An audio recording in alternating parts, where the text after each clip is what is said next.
This is my first video in over a year, and it's completely unplanned but direly important. Nickelodeon is releasing its sequel platform fighter, Nickelodeon All-Star Brawl 2, November 7th.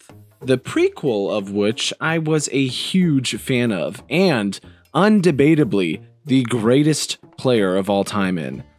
As of recording this right now, I smoked the #1 player in the game last time I played him. But the reason I'm making this video instead of working on getting my coding degree and skill up is because this is more important than that. The sumo community, platform fighter lovers, and honestly the world as a whole needs to care about this one thing as much as I do. That being that the cartoon that aired on Nickelodeon, Super Duper Sumos, should have a playable character to represent them in the upcoming game. Now, I know what you're thinking. I should click off this video, care about something more important, like what am I going to eat for dinner? Stop. This is more important than your banquet BBQ boneless pork rib mystery meat microwave barbecue sauce and rib-shaped patty with mashed potatoes and corn dinner. I promise you. And I love that one too, okay? Let me level with you.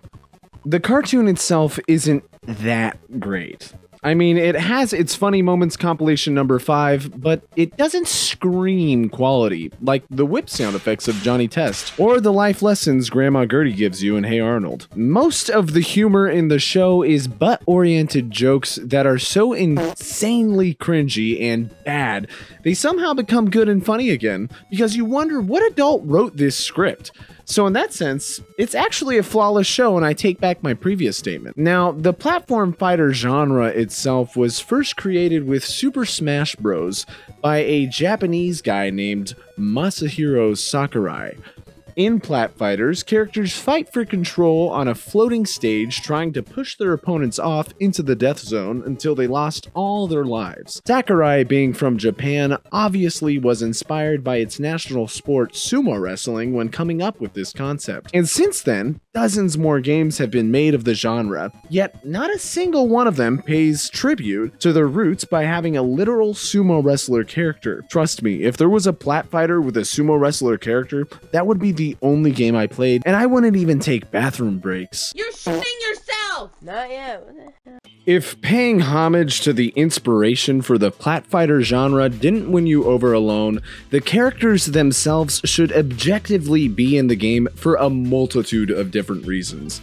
First off, there are 3 of them, of 3 different races, which can be 3 different costume choices, thus creating valuable video game inclusivity and diversity. Having plus-size characters who are still moderately healthy is great body positivity. I mean, when somebody asks me Ice Spice or Ruby Rose, I'm more like Ice Spice or Booma.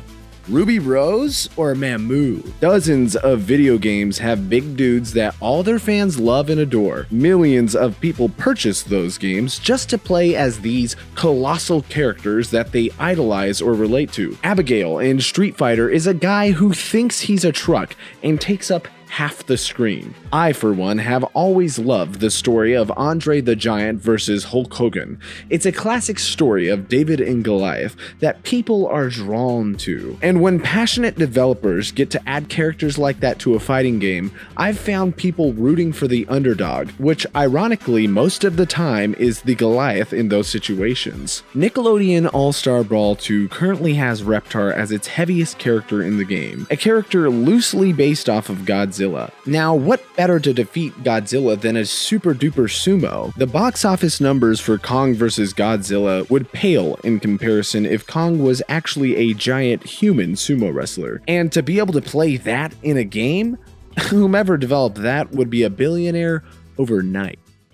Yeah, the show isn't technically still owned by Nickelodeon, although it did originally air on their channel from 2002 to 2003. Still, I cannot imagine the video game rights to Super Duper Sumos cost more than like $12. All Nickelodeon has to do is have whomever the awesome guy or girl in charge of acquiring the rights is call the current owners in Canada like, "Ayo, I'm the person from Nickelodeon who's awesome and want to buy the rights for Super Duper Sumos in a video game.